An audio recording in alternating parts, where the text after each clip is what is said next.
10 के 10 दोषी करार। अब कुछ ही देर बाद सजा का ऐलान, इंतजार सजा का।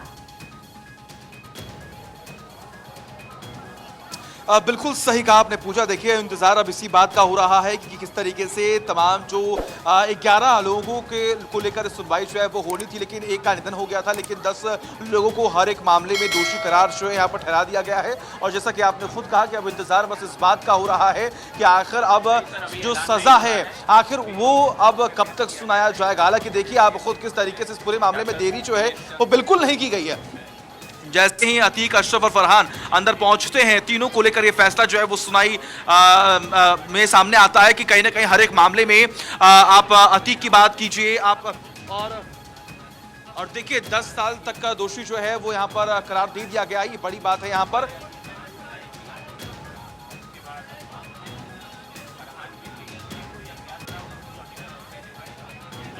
तो देखिए यहाँ पर किस तरीके से लगातार एक एक करके तमाम जो फैसले हैं वो सामने आ रहे हैं। और बड़ी बात यहाँ पर ये है कि देखिए अब इंतजार बस इस बात का है कि आखिर सजा का ऐलान जो है वो क्या होगा। क्या उम्र कैद की सजा, क्या आजीवन कारावास या फिर फांसी की सजा, यही दोनों ऑप्शन जो हैं वो बचते हैं। क्योंकि जो भी आपराधिक मुकदमे यहाँ पर दर्ज किए गए हैं उसमें खास तौर पर 364 ही एक ऐसी धारा है जिसमें फांसी का ऐलान जो है वो हो सकता है। हालांकि और जो तमाम धाराएं हैं उसमें अमूमन जो सजा का प्रावधान है वो सिर्फ और सिर्फ आजीवन कारावास है। तो ऑप्शन तो सिर्फ दो ही हैं। लेकिन जिस तरीके से लगातार ये फैसला सुनाया गया, जैसे ही अतीक, अशरफ, फरहान अंदर जाते हैं उसके बाद तुरंत उनकी पेशी होती है। यानी कि सोचिए आप खुद सोचिए किस तरीके से जज साहब ये चाहते हैं कि जो भी आरोपी है उनके खिलाफ सख्त एक्शन हो और इसमें थोड़ी भी देरी ना हो, क्योंकि ऑलरेडी 17 साल बीत चुके हैं इस पूरे मामले को। और आज जब ये फैसला सामने आया तो कहीं ना कहीं उमेश पाल के पूरे परिवार वाले भी खुश होंगे कि हाँ ये दोषी करार है, यही वो दोषी है जिसने हमारे परिवार का सुख चैन छीन लिया, यही वो परिवार है, यही वो दोषी है जिसने उत्तर प्रदेश की जनता, प्रयागराज की जनता को परेशान कर दिया था। और देखिए आज किस तरीके से लगातार तमाम जब फैसले सामने आ रहे हैं तो हलचल भी कितनी ज्यादा बढ़ती हुई दिखाई दे रही है। देखिए बिल्कुल हलचलें वहां पर लगातार बढ़ी हुई हैं और हम नाराजगी भी देख रहे हैं। जो अधिवक्ता हैं वो जूतों की माला लेकर वहां पर पहुंचे और कहा कि ऐसे दुर्दांत अपराधियों को खाक में मिला देना चाहिए। और आपको याद होगा कि योगी आदित्यनाथ ने भी यही कहा था कि हम ऐसे दुर्दांत अपराधियों को मिट्टी में मिला देते हैं। और अब आपको यह भी याद होगा कि जब इसे साबरमती जेल से यूपी लाया जा रहा था तो उसके परिवार वालों को डर लग रहा था कि कहीं इसका हाल भी विकास दुबे जैसा ही ना हो। हालांकि जैसे ही ये यहाँ यूपी में सेफली पहुंचा, यहाँ पर आकर उसने तेवर दिखाने भी शुरू कर दिए और कहा कि डर किस बात का। और अभी अशरफ को भी आपने देखा, जब अशरफ अंदर जा रहा था कोर्ट रूम के अंदर तो अशरफ भी मुस्कुराते हुए अंदर जा रहा था। और अब लेकिन देखिए थोड़ी ही देर में अतीक अहमद की सजा का ऐलान होगा। उमेश पाल अपहरण कांड में बड़ा फैसला, 10 के 10 अपराधियों को दोषी करार दिया गया। अतीक अहमद, अशरफ, फरहान और बाकी के साथ जो कि जमानत पर बाहर थे उन्हें भी दोषी करार दिया गया। तो ये बड़ी जानकारी इस वक्त आपको लगातार दे रहे हैं इस पूरे मामले को लेकर। और सचिन वहां हमारे साथ लगातार बने हैं। सचिन, वहां बाहर की तस्वीरें भी हमको लगातार दिखा रहे हैं और वहां पूरा पुलिस एक्शन फोर्स इस वक्त मौजूद है। रैपिड एक्शन फोर्स भी लगातार वहां पर मौजूद है। आप तस्वीरें देख सकते हैं। किसी भी तरीके की अगर सिचुएशन वहां पर बनती है तो उसको हैंडल करने के लिए पूरा पुलिस फोर्स वहां पर तैनात है।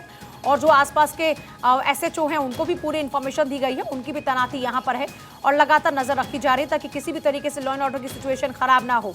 सचिन के पास चलेंगे। सचिन, वहां पर अभी और क्या कुछ तस्वीरें हैं, किस तरीके की हलचल अभी सुनाई दे रही है, कितना और वक्त लग सकता है, इसको लेकर कुछ अंदर से जानकारी आ रही है क्या? और सजा को लेकर भी कुछ दलीलें आगे क्या अंदर? पूजा देखिए कि कुछ भी कह नहीं सकते। हालांकि देखिए सभी तमाम लोग जो बाहर थे वो इंतजार इस बात का कर रहे थे कि लगभग 1 घंटे का वक्त लगेगा इस पूरे मामले के सुनवाई में। लेकिन जैसे अतीक, अशरफ लोग पहुंचते हैं, ये जो दोनों अपराधी, कुख्यात अपराधी जब पहुंचते हैं अंदर तो उसके बाद देखिए किस तरीके से झट से फैसला जो है वो आता है कि जो 10 आरोपी हैं उन तमाम मुकदमों में दोषी करार जो है वो जज साहब कह देते हैं। यानी कि अब मुझे तो यही उम्मीद है कि जल्द से जल्द फैसला जो है वो सामने आ चुका है और वैसे ही सजा का ऐलान भी तुरंत थोड़ी देर बाद कर दिया जाएगा।